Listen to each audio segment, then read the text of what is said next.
In the year 2149, our beloved planet is plagued by war and destruction, leaving a devastating aftermath. The effects of chemical warfare have resulted in the disappearance of most of the population.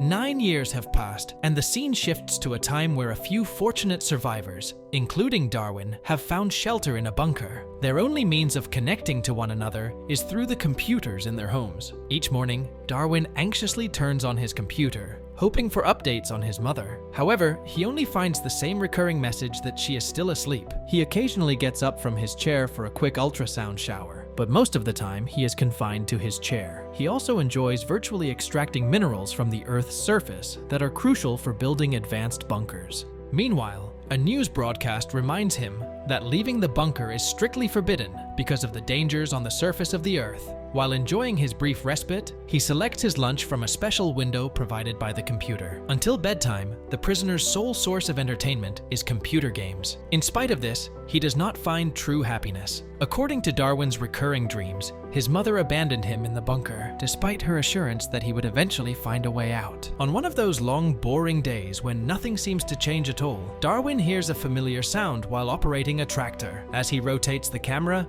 he sees a dog being pulled into the bushes near him. The virtual team leader cuts him off, prompting him to get back to work. Later, in a storm, Darwin wakes up to find his bunker is out of power, and he is in darkness. He presses the emergency button several times, but nothing happens. As the days pass, Darwin's condition worsens. His malfunctioning computer exacerbates his condition, and his oxygen levels start to drop. Realizing that help isn't going to come soon, Darwin decides to take a risk. He puts on a respirator and tries to open his door using the button on the door. It doesn't open. He then lifts the door, bracing himself to see a world ravaged by a chemical spill. Upon climbing out of the bunk, he walks only a few feet before the respirator tells him that his pure oxygen levels are dropping and he has to retreat. To his surprise, the door doesn't lock and he panics, resigned to his fate. He takes off his mask, fearing he's going to die. But a few minutes later, he notices that he can breathe air without filtering it. He gathers his essentials from a box and ventures outside, hoping to find his long-lost mom somewhere. Every step he takes is painful, as he hasn't walked more than 10 feet in the last 9 years. He's indeed scared that even the sound of birds disturbs him. Days pass, but the relentless sun and lack of nourishment take their toll. Darwin keeps going, driven by his desire to change his life. He then reaches a machine and tries to signal for help, but his poor balance makes it impossible. After that, he hears a familiar dog barking in the distance, bringing a glimmer of hope back into his life. Fueled by this new hope, Darwin continues and makes his way to the green forest, where he confirms his hunch that the soil is no longer poisonous. The exhaustion sets in,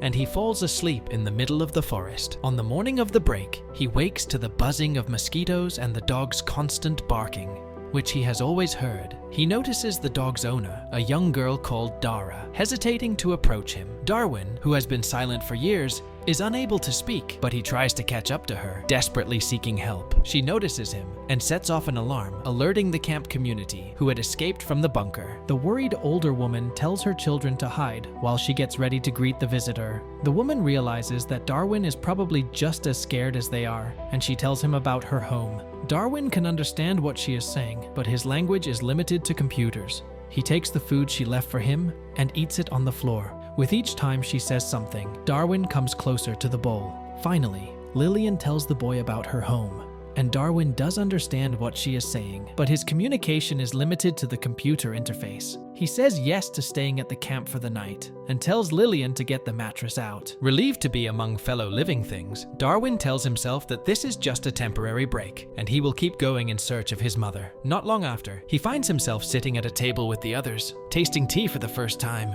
Lillian is curious about him and asks him to answer some questions. Stephen puts his hands on Darwin's and tells him to pretend to type so that Lillian can read what he is saying. For hours, Darwin sits quietly watching this strange form of communication go on. Dara then applies sunscreen to him, scaring him at first, but he calms down and trusts her quickly. He wants to ask Lillian's family about his mother, but they don't know where she is. Dara tells him he can go if he likes, but for now, to go and get some sleep for the night. Darwin has a nightmare in which he looks for his mother, but is caught by a brain-scanning drone, asking him questions about people he has met. Dara arrives to calm him down. Darwin then takes his first shower for years, even though he is still in his clothes. Dara shows him how to wash and offers to help, but Lillian thinks Darwin can do it on his own. Darwin then changes back into his normal clothes and looks just like everyone else. Dara shows Darwin how to respond to simple questions by using common gestures. Darwin nods in agreement and decides to stay longer at camp. Dara spends more time with Darwin and helps him learn to plant seeds and draw in the sand. In the following scene,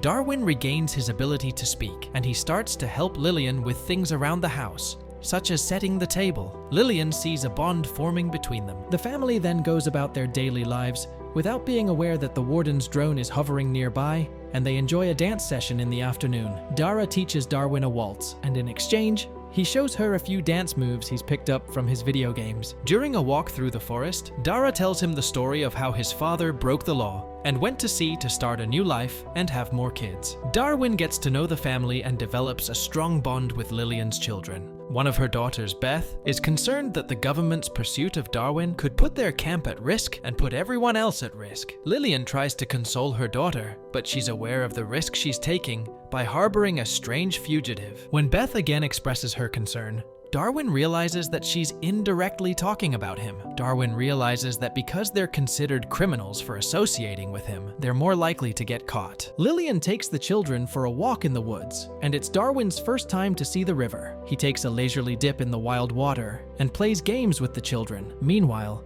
Dara leads Darwin to the top of the mountain and makes a lasting impression. Dara talks about how fathers are not expected to leave their families to start new lives on different continents, and how she wishes her beloved one would stay with her forever. As the conversation draws to a close, Dara bravely professes her love to Darwin, believing that their love is the result of fate, and they kiss for the first time. We then see the family coming back to the camp singing, and Stephen gets scared and tells the sisters to keep their mouths shut. As they try to get back to camp, Dara drops her handkerchief on the road, and a passing drone catches sight of them, alerting the family to the pursuit, and everyone scrambles for cover. Lillian's first concern is her young daughter's safety, and the drone skips by without noticing them. Back home, Beth lashes out at her mother for sending Darwin away, accusing her of attracting the drones. But Lillian tells her that they will have to hide in the camp together for a while. Later that night, Dara walks into her friend's room, finds his mattress empty, and finds him out in the yard. He tells her that he's going away to protect his new family from harm, and Lillian says goodbye to him while Dara stays inside. Darwin tells Lillian that he wants to find his mother a home like the one they shared, and that he wants to show her how to live outside of the bunkers. Dara is alone in the forest, tears in her eyes, as she sees her first love leave. Darwin walks down the familiar path toward his mother's bunkers. Navigating carefully to avoid being spotted by drones, he gets to the machine and uses the key that Lillian gave him to call his mother. Hoping for a connection, Darwin tells his mother that he wants to see her again, and after receiving the connection request, Darwin begs his mother to believe him and opens the door to the bunkers without asking too much. When Darwin gets there, he knocks on the massive iron door, reassuring his mother that she doesn't have to worry about the polluted air. But instead of an answer, an eerie silence fills the room as an alarm goes off inside the bunker. A drone flies over Darwin, asking him to identify himself and explain his whereabouts. Darwin quickly comes up with a story, claiming that he had been inside his mother's bunker the whole time. Someone from the government agrees with him and tells the resident not to leave the bunker without prior notice. Darwin manages to convince his mother to unlock the door, and finally, the iron barrier comes down. The woman, wild and guarded after years of seclusion, stares at the son she had last seen 9 years ago. Darwin looks at his mother's computer and realizes that she hasn't had any contact with anyone at all during this entire time. He enters his code to access the archive and finds camera footage of his trip to the bunker. The movie comes to an end as the mother and son's fears are finally allayed, and they go about their lives without fear of being followed. And with that, the movie ends. We hope you enjoyed our video. Watch the next recaps on the screen, and don't forget to subscribe for more amazing recaps. See you in the next one.